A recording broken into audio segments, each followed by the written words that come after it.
Kayak gimana Bu yang biasanya mengganggu itu, berita-berita yang mengganggu itu, yang hoax itu? Ya banyak hal sih Mas ya. Saya rasa ya banyak hal sih ya, misalnya saja tuh kalau kita duduk gitu ya dari orang yang HIV gitu kan. Bekasnya orang HIV tuh jangan didudukin kan kayak gitu. Disemprot-semprot pakai hand sanitizer gitu. Itu padahal enggak begitu caranya Bu ya. Enggak begitu juga. Kita komunikasi ya, bersalaman itu nanti ketularan loh, padahal kan HIV menularnya bukan begitu kan. Menularnya karena perilaku berisiko. Iya, kena berisiko. Ada banyak laporan yang masuk kasus positif itu sudah menjangkau anak-anak gitu Bu. Nah, Dinkes bagaimana langkahnya Bu? Dan mungkin nanti kolaborasi dengan komunitas itu bagaimana untuk di konteks yang anak-anak ini Bu? Masa depan kita ini Bu. Iya, di LPA kemarin juga menjadi bagian dari yang mengakses Musrenbang ya. Jadi mereka anak-anak yang dalam kategori usia anak itu rasa penasaran ya. Rasa penasaran, keingintahuan itu yang tinggi sehingga menyebabkan mereka itu coba-coba ya, ingin tahu. Padahal mereka bisa jadi keingintahuan coba-coba itu. Coba-coba maksudnya yang berisiko tadi itu Bu? Iya, karena mereka coba-coba ingin tahu. Terus keinginan aktualisasi diri seperti itu. Jadi kita mesti harus sampaikan di sana dan kita mesti harus jawab ya. Kita harus jawab segala sesuatunya itu dengan berdasarkan ilmu kesehatan begitu ya. Logikanya itu seperti apa kan gitu. Halo pemirsa, berjumpa lagi di program Malang Live dan hari ini kita kedatangan dari bidang P2P Dinas Kesehatan, betul Bu ya? Ada Bu Miftah dan di sebelahnya ada Mas Heru, panitia Hari AIDS Sedunia di Kota Malang. Oke, dan kita hari ini akan ngobrol-ngobrol soal peringatan Hari AIDS dan juga bagaimana program-program Dinkes dalam upaya untuk eliminasi AIDS di Kota Malang. Oke.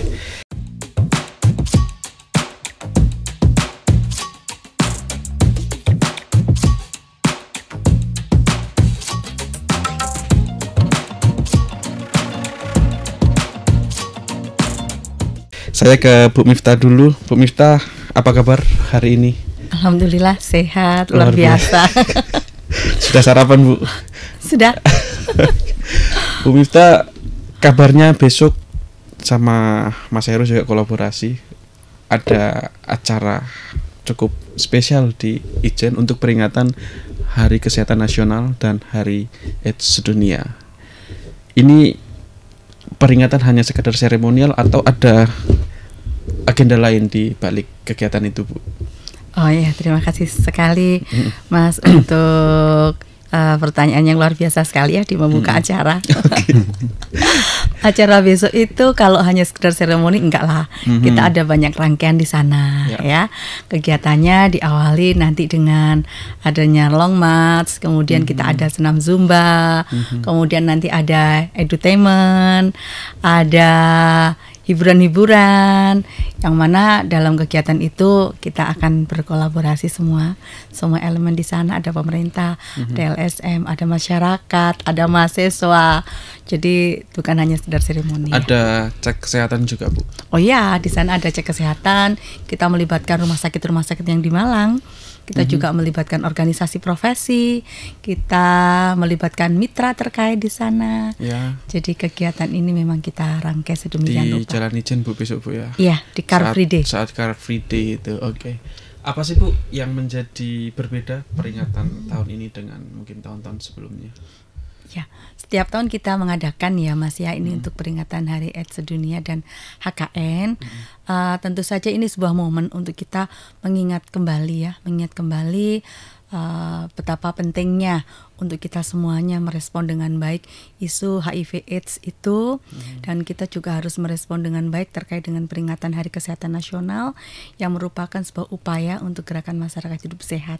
Di mana untuk tajuknya untuk tahun ini di 2024 kita adalah gerak bersama dan sehat bersama. Oke, lebih banyak ini mungkin ya Bu, mengedukasi masyarakat supaya muncul kesadaran kayak gitu ya Bu ya. Iya, betul sekali. Saya ke Mas Heru dulu. Mas Heru seperti apa nanti acaranya, persiapannya mungkin sudah sampai mana? Kalau persiapannya sebenarnya udah hampir 95% Bu. Tinggal eksekusi aja besok.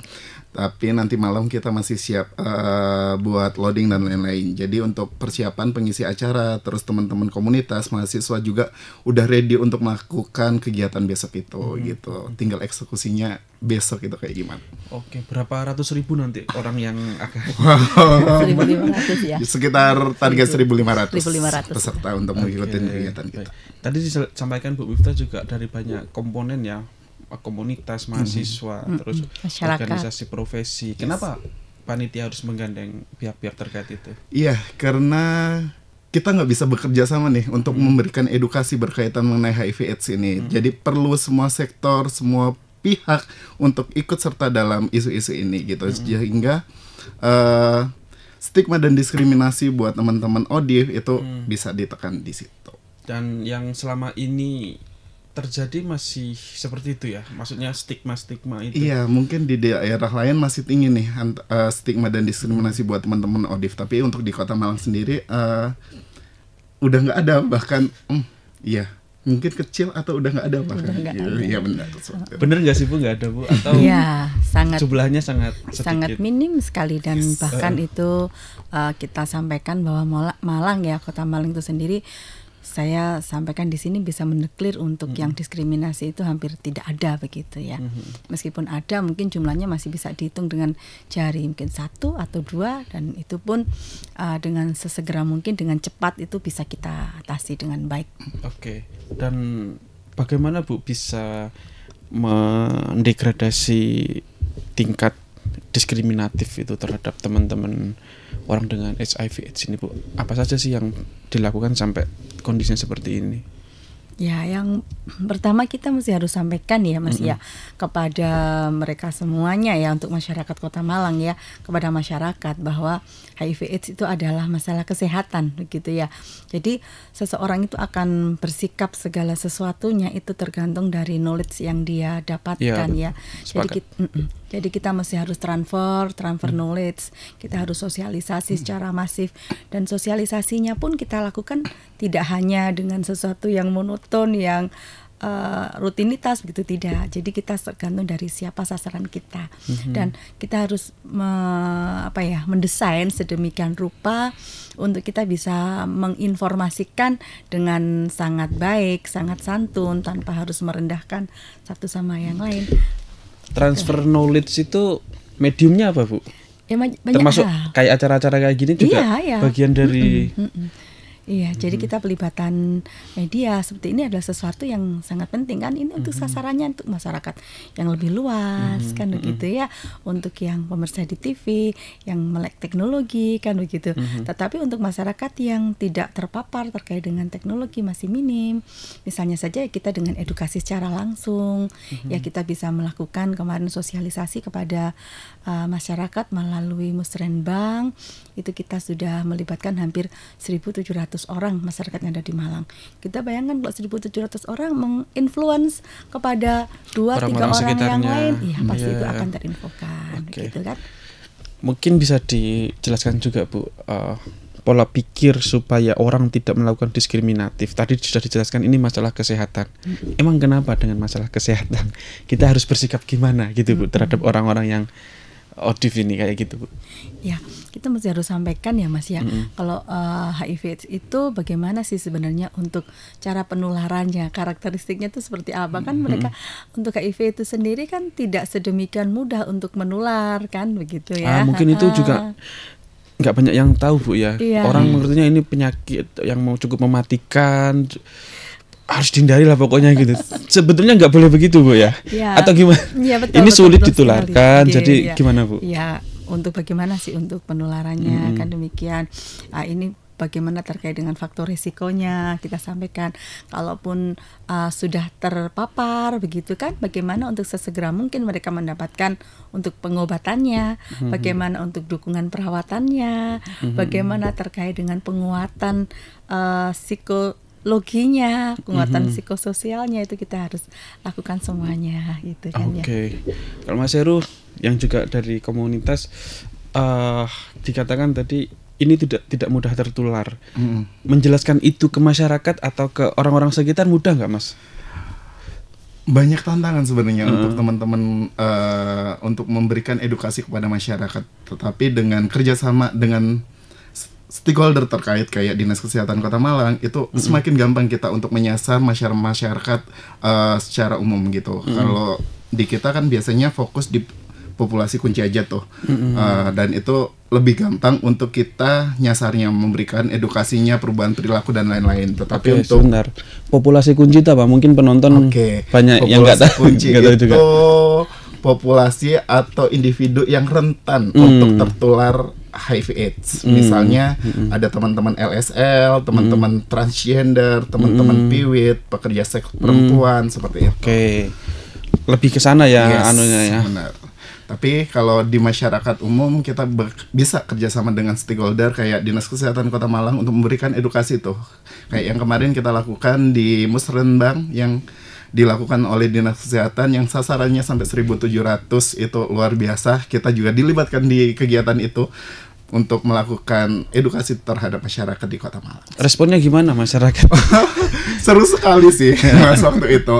Apalagi ibu-ibunya wah antusias sekali gitu. Oke. Ada pertanyaan-pertanyaan yang seru nggak? Banyak sekali pertanyaan seru dari ibu-ibu remaja, anak muda gitu juga ada kemarin. Jadi banyak sasaran dari 1.700 peserta itu. Oke, baik. Bu Miftah, program nasional ini kan juga menyasar 2030 itu. Itu betul-betul sudah habis atau bagaimana, Bu, maksudnya, Bu? Dan bagaimana sekarang Dinkes melaksanakan program untuk mewujudkan Zero 2030 itu, Bu? Iya, untuk 2030 itu artinya bukan tidak ada untuk HIV/AIDS sama sekali tidak, tapi kita menekan atau mengeliminasi begitu ya. Itu tentu saja ada banyak strategi yang harus kita lakukan. Satu antara lain adalah kita meminimalkan untuk terjadinya infeksi baru, begitu kan? Bagaimana tidak terjadi infeksi baru? Tentu saja kita harus lakukan itu untuk edukasi bagaimana biar mereka tidak sampai tertular, kan begitu. Terus berikutnya kita juga bagaimana agar pengobatannya itu bisa 100% dari yang sudah terinfeksi tadi kita lakukan pengobatan semuanya. Mereka yang sudah positif harus kita lakukan pengobatan. Tentu saja pada saat pengobatan itu kita berharap tidak sampai terjadi infeksi opportunities atau bahkan kematian di sana. Itu adalah salah satu sasaran yang kedua. Kemudian sasaran ketiga strateginya itu adalah untuk meminimalkan diskriminasi tadi. Nah, sekarang kita akan menyampaikan terkait dengan bagaimana penguatan-penguatan kita pada saat kita meminimalkan terjadinya diskriminasi. Tadi kita sudah bahas ya, untuk kita sosialisasi secara masif ke sekolah, ke masyarakat, terus melalui edutainment yang nanti kita lakukan di Car Free Day itu juga merupakan bagian di sana. Kita juga melibatkan di sana untuk Kominfo, media-media itu kita libatkan di sana. Berikutnya untuk penguatan terkait dengan pengobatan dan pelayanan kesehatan, kita membentuk untuk PDP baru, Mas. PDP itu apa, Bu? PDP itu layanan untuk perawatan dukungan pengobatan. Ya, jadi untuk puskesmas kami ada di Kota Malang, ada totalnya 16 puskesmas. Kita menginisiasi untuk semuanya itu bisa menjadi puskesmas yang PDP. Artinya pengidap bisa dapat layanan di situ. Iya, bukan hanya untuk pengidapnya, tetapi semua masyarakat bisa untuk melakukan pengecekan, bisa melakukan pengobatan, juga bisa melakukan konseling seperti itu. Selain itu kita juga ada rumah sakit itu kita sudah sebar yang ada di Malang, itu kita inisiasi di sana untuk bisa menjadi rumah sakit yang PDP. Jadi, kalau klinik ada juga nggak, Bu? Ada. Klinik juga ada, Bu, ya? Ada. Sampai tingkat klinik pun ada, Pak. Ada. Jadi kita untuk perluasan PDP itu menjadi sebuah strategi kita, menjadi pilihan bagi masyarakat Kota Malang untuk bisa melakukan pelayanan yang komprehensif untuk HIV ini. Jadi tidak hanya terpusat pada satu tempat. Nah, ini juga menjadi strategi untuk kita bisa anti diskriminatif tadi, anti diskriminatif di kalangan tenaga kesehatan, anti diskriminatif di kalangan masyarakat itu sendiri, kan seperti itu. Memang di tenaga kesehatan juga masih Ada yang kayak gitu juga atau Bu? Bukan, maksudnya bukan begitu. Jadi jikalau ada pasien begitu kan, bisa jadi yang paham terkait dengan HIV itu adalah orang yang terkait langsung begitu ya dengan penyakit HIV misalnya kayak perawat, dokter atau bidan begitu ya. Tetapi untuk di sebuah rumah sakit, klinik ataupun puskesmas itu yang memberikan pelayanan kan bukan hanya dari tenaga medis, tetapi kan dari sejak di depan itu dari pendaftaran mereka harus sudah ramah begitu kan ya. Jadi mereka sudah tidak mendiskriminasikan untuk siapapun yang akan datang ke puskesmas. Siapapun yang datang layanannya setara Bu ya. Iya, harus betul. dilayani setara. Iya, jadi ini yang kita kuatkan. Tantangannya apa sih Bu saat ini Bu penanganan HIV/AIDS di Kota Malang Bu? Ya pasti Mas ya, tantangannya itu setiap tahun itu selalu ada ya. Yang pertama itu begini, untuk tenaga kesehatan itu sendiri seringkali ada mutasi ya. Kalau kami di puskesmas itu kan kita sudah ada satu tim untuk memberi pelayanan HIV itu. Ada dokter, ada perawat, ada laboratorium, kemudian ada RR. Tetapi untuk mutasi itu sendiri kita tidak bisa hindari ya. Orang-orang yang sudah kita latih, sudah kompeten di bidangnya mutasi ke tempat lain gitu ya.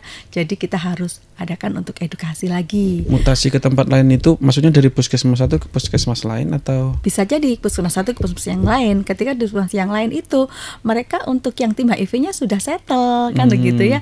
Jadi mereka tidak pegang program HIV atau mereka pindah ke rumah sakit umum ataupun mereka pindah ke tempat yang lain, tempat kerja di luar Kota Malang itu kan juga bisa sesuatu. Kayak gitu ya. Ya, bisa jadi demikian. Tapi kalau soal temuan kasusnya Bu, bagaimana? Iya, itu ya. Jadi masalah lagi itu, Mas, untuk yang temuan kasus itu kita bisa mendeklir ya. Setiap hari itu hampir di rata-rata itu selalu ada. Kenapa? Dalam 1 bulan itu minimal kasus baru yang di Kota Malang itu sekitar 30-an lebih lah. Jadi kalau kita bisa rata-rata kan 1 hari itu ada 1 pasien HIV baru. Jadi yang inilah yang menjadi tantangan kita kan. Tapi artinya ketika ditemukan kasus baru itu bukan berarti itu menjadi sebuah masalah atau ketidakberhasilan program. Tetapi di sini adalah bahwa masyarakat itu sudah mulai sadar untuk memeriksakan diri, surveillance kita sudah mulai bagus. Jadi mereka sudah bisa sesegera mungkin untuk memeriksakan dirinya dan kita berharap sesegera mungkin pula untuk bisa mendapatkan pelayanan gitu. Oke, itu temuan itu hasil dari apa? Tinjauan ke lokasi atau masyarakat yang datang punya kesadaran untuk tes kesehatan kemudian terdeteksi di situ atau gimana Bu? Kebanyakan gimana? Iya, jadi Kota Malang itu sebenarnya banyak proyeknya Mas. Jadi untuk intervensi mengenai HIV/AIDS ini sendiri, Kota Malang itu ada program yang namanya penjangkauan dan rujukan, dan ini langsung kerjasama dengan LSM yang ada di Kota Malang gitu. Misalnya kayak SSR Fatayat NU Jawa Timur, terus Yayasan Orbit itu emang fokus di isu penjangkauan. Di sini emang memberikan edukasi kepada teman-teman populasi kunci itu tadi untuk melakukan testing Mas, untuk mengetahui status kesehatannya. Jadi mereka dibawa populasi kunci yang udah diberikan edukasi itu dibawa ke layanan untuk melakukan tes VCT atau dan juga IMS ya. Dan di situ emang hampir semuanya teman-teman itu rutin 3 bulanan sekali untuk melakukan tes VCT itu jika emang perilakunya itu yang beresiko gitu. Tetapi misal kalau nggak beresiko bisa jadi 6 bulan sampai 1 tahun sekali untuk melakukan tes VCT itu. Oke. Beresiko itu gimana? Nah, beresiko ini sebenarnya banyak perilaku yang beresiko Mas, kayak misal menggunakan jarum suntik tidak steril, hubungan seks yang beresiko tanpa menggunakan kondom, ganti-ganti pasangan dan lain-lain seperti itu. Oke. Fokusnya di situ sih. Oke. Saya kemarin ngobrol sama Pak Nunang. Pak Joko Nunang yang ketua Lembaga Perlindungan LPA. Oh, iya. Lembaga Perlindungan Anak. Ikut juga kan kita ya. Pak Nunang pas ngobrol-ngobrol kemarin juga sedang berupaya untuk mencegah AIDS ini di kalangan anak-anak. Karena ternyata Pak Nunang mendengar ada banyak laporan yang masuk kasus positif itu sudah menjangkau anak-anak gitu Bu. Nah, Dinkes bagaimana langkahnya Bu? Dan mungkin nanti kolaborasi dengan komunitas itu bagaimana untuk di konteks yang anak-anak ini, Bu? Masa depan kita ini, Bu. Iya, di LPA kemarin juga menjadi bagian dari Yama Akses Musrenbang ya. Jadi mereka anak-anak yang dalam kategori usia anak itu rasa penasaran ya. Rasa penasaran, keingintahuan itu yang tinggi sehingga menyebabkan mereka itu coba-coba ya, ingin tahu. Padahal mereka bisa jadi keingintahuan coba-coba itu. Coba-coba maksudnya yang berisiko tadi itu, Bu? Ya, karena mereka coba-coba ingin tahu, terus keinginan aktualisasi diri seperti itu. Jadi kita mesti harus sampaikan di sana dan kita mesti harus jawab ya. Kita harus jawab segala sesuatunya itu dengan berdasarkan ilmu kesehatan begitu ya. Logikanya itu seperti apa kan gitu. Misalnya saja terkait dengan kehamilan begitu saja ya. Kehamilan begitu kan. Bisa jadi kita sampaikan bahwa terkait dengan kehamilan itu dilakukan hanya untuk orang yang suami istri begitu kan ya. Tetapi itu kan terjadinya karena ada hubungan seks kan begitu. Lah hubungan seks akan menyebabkan sebuah kehamilan itu jikalau seorang perempuan itu sudah menstruasi, sudah haid. Ya kan. Kita tahu anak yang sudah menstruasi itu sekitar kelas 5 6 SD ya, umur 9-10 tahunan lah gitu kan ya. Jadi ketika dia itu sudah menstruasi, meskipun dia itu belum menikah begitu ya, itu bisa menjadi sebuah kehamilan di sana. Tapi cukup beresiko, Bu ya, kalau oleh karena itu masih usia muda gitu ya. Ya, jadi mereka itu rasa ingin tahunya yang tinggi itu kita harus sampaikan keingintahuan itu dengan sesuatu yang benar. Jadi kita melakukan edukasi itu bukan hanya kepada itu tadi ya populasi kuning, tapi untuk masyarakat secara aktif. LPA antara lain juga kemarin mengakses. Kita juga memberikan edukasi itu kepada semua guru, Mas. Jadi kepada semua guru SMP, SMA, semua guru SD. Ya harapan SMK juga ya, SLB juga, harapan kita apa bahwa itu mereka nanti akan menyampaikan kepada siswa-siswa didiknya. Selain itu kami di Puskesmas melalui program UKS yang secara rutin kita lakukan, berkunjung ke semua sekolah. Itu wajib, Mas. Semua institusi pendidikan di Kota Malang wajib dikunjungi oleh petugas Puskesmas 1 kali 1 tahun minimal. UKS itu aktif, Bu ya? Ya, kalau di Kota Malang kami aktif, Mas. Kalau zaman saya sekolah di SD desa ngono kan, UKS hanya ruangan. Kalau kami enggak, jadi kita memberikan sebuah edaran ya, petunjuk begitu ya, arahan dari Kepala Dinas Kesehatan yang kita berikan edaran kepada semua lembaga, baik itu di bawah Kementerian Agama maupun di bawah Dinas Pendidikan, dan itu di UPT Pendidikan Menengah begitu. Kita sampaikan bahwa harus memberikan edukasi terkait dengan HIV dan IMS ini begitu pada saat mereka ada kegiatan UKS. Edukasinya pun itu dilakukan oleh petugas Puskesmas begitu. Kemarin kita juga memberikan edukasi ya secara berkolaborasi ya, itu dengan Dispora Pariwisata kepada beberapa sekolah SMA, SMK yang ada di Malang itu, seperti itu. Berarti cocok besok ya acara itu, Bu, melibatkan anak-anak muda juga ya. Seharusnya kita bisa ini sih mereka menyadari ya. Iya, makanya itu untuk kita bisa mendorong agar mereka datang. Kan tidak semua orang ya suka untuk berolahraga pagi, ke Car Free Day, bangun pagi. Jadi kita tawarkan. Mas Heru besok bangun pagi. Kita tawarkan kegiatan yang menarik di sana, kan begitu ya. Kita hadirkan Fake dog. yang menarik mereka, ada Zumba gitu ya. Tapi kadang terdengar idiom seperti ini, Bu. Orang Indonesia tuh kalau gak ngerasakno langsung itu gak bergerak gitu. Itu dirasakan juga gak di lapangan? Ketika melakukan sosialisasi atau edukasi kepada orang-orang yang tidak merasakan langsung, mereka atau butuh berkali-kali untuk meyakinkan mereka hingga akhirnya sadar gitu. Iya, saya rasa yang namanya sosialisasi ya, Mas ya, itu seperti hanya sesuatu yang kalau tidak diulang-ulang dia pasti akan lupa. Kan begitu kan. Edukasi, sosialisasi ya kan. Belum lagi kita harus lawan itu untuk yang berita-berita hoak ya. kita udah edukasi secara betul. Tapi kalau ada berita yang hoak begitu, bisa jadi yang dipercaya itu yang hoak-hoak begitu. Jadi harus balance begitu loh, untuk kita bisa ngimbangi ya. Kayak gimana Bu yang biasanya mengganggu itu, berita-berita yang mengganggu itu, yang hoax itu? Ya banyak hal sih Mas ya.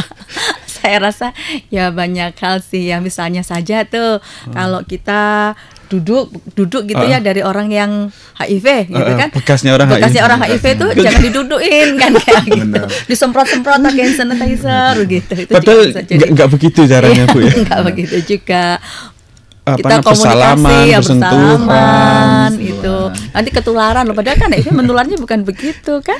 Menularnya karena perilaku berisiko. Iya, kena berisiko. Iya, kalau di luar itu kan aman-aman aja Bu ya. Iya begitu. Oh, maksudnya berita-berita hoax itu kayak gitu. Iya. Dan masyarakat lebih banyak cenderung percaya kayak gitu ya. Iya, makanya itu harus kita edukasi lagi. Bolak-balik gitu. Terus kemudian yang menyampaikan itu harus orang yang bisa dipercaya sama mereka kan. Meskipun beritanya benar, tapi kalau yang menyampaikannya tidak bisa dipercaya oleh mereka, apa yang dia sampaikan tuh mereka tidak bisa terima begitu kan. Orang yang itu di-reject sama mereka ya nggak akan sampai kan, nggak begitu nggih. Dan kita mengasumsikan bahwasanya untuk edukasi begini itu bukan hanya dilakukan oleh tenaga kesehatan nggih. Jadi kita bisa lakukan itu dengan berbagai kalangan gitu ya. Untuk misalnya saja untuk di kalangan agamis begitu kan, yang memberikan edukasi itu penyuluh agama. Saya dengar juga menggandeng Kementerian Agama Bu ya. Iya betul. Oh itu penting itu Bu. Iya, kalau sudah bawa agama kayaknya kecenderungan untuk percaya cukup kuat itu Bu. Ya, kami sangat bersyukur ya didukung sekali oleh Kementerian Agama melalui penyuluh-penyuluh agama seperti itu. Artinya mereka juga punya pemahaman soal bagaimana ya beradaptasi dengan teman-teman HIV/AIDS dan bagaimana cara pencegahan. Iya, kayak gitu Bu ya. Ya, ketahanan keluarga juga sangat penting di sana. Kan begitu ya.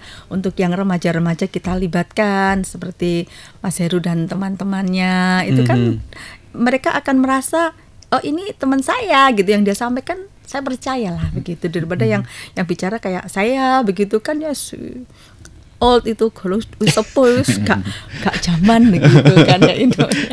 Beda usia, beda anunya Bu ya. Itu kan biyen, sekarang gak gitu kan gitu ya Mas. Seperti itu. Jadi kita masih harus pintar-pintar sih untuk milih.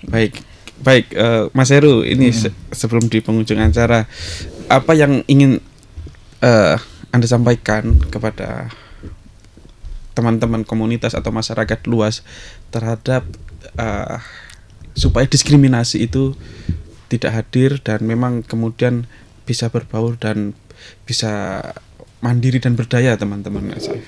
Iya Mas, jadi sesuai tema Hari AIDS Sedunia tahun 2024 yang hak setara untuk semua, bersama kita bisa. Jadi gimana caranya kita bersama-sama untuk mengeliminasi stigma dan diskriminasi di masyarakat, terus teman-teman ODA mendapatkan pelayanan-layanan yang prima di masing-masing layanan, mendapatkan pekerjaan, pendidikan yang setara juga, informasi yang setara, pendampingan hukum jika diperlukan juga. Jadi tantangan kedepannya bakalan lebih berat sebenarnya kalau misal masih ada stigma dan diskriminasi di masyarakat gitu. Tetapi kita bisa berkolaborasi, kerjasama gitu untuk mengikis adanya stigma dan diskriminasi itu. Jadi kolaborasi ini cukup diperlukan, apalagi untuk di Kota Malang. Sebagai kota yang ramah dan ramah HAM kan? Ya, ramah HAM. Jadi kita harus memperjuangkan keramahan itu terhadap semua komunitas, terutama untuk teman-teman populasi kunci dan juga teman-teman dari ODA itu sendiri.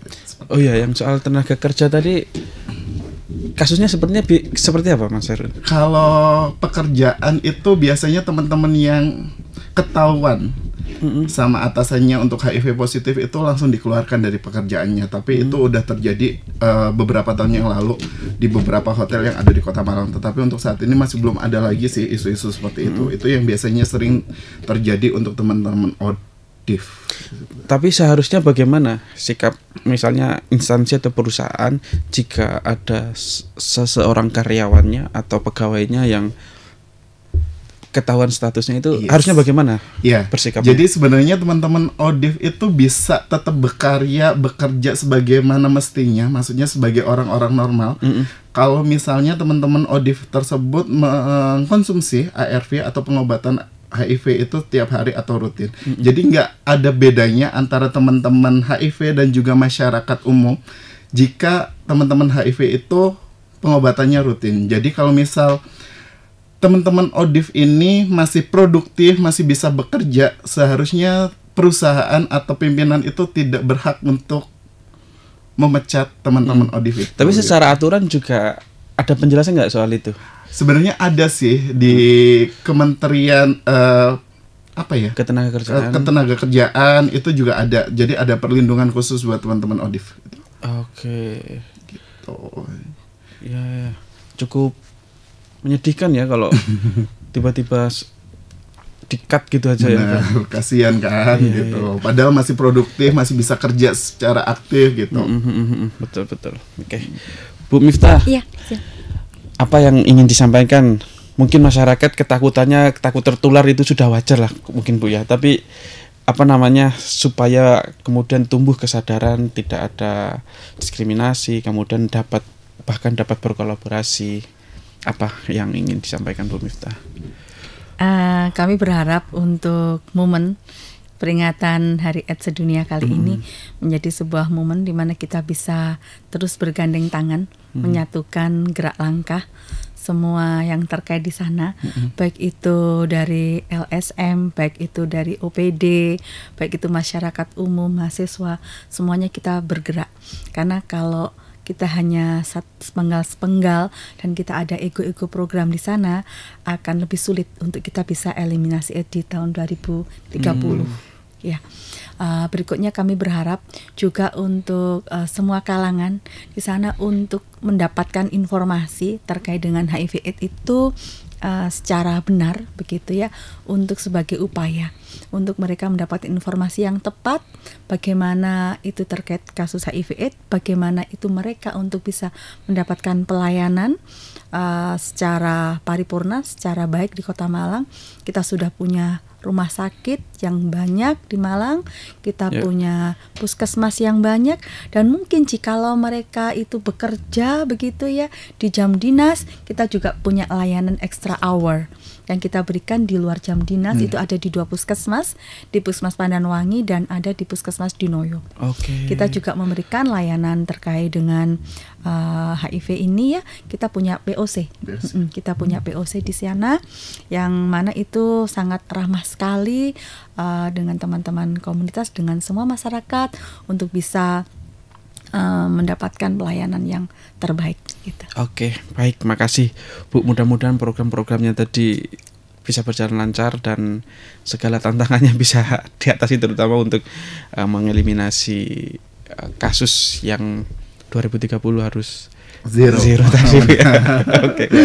Pemirsa, demikian obrolan saya dengan Dinas Kesehatan dan dari panitia Hari AIDS Dunia mengenai HIV/AIDS yang ada di Kota Malang.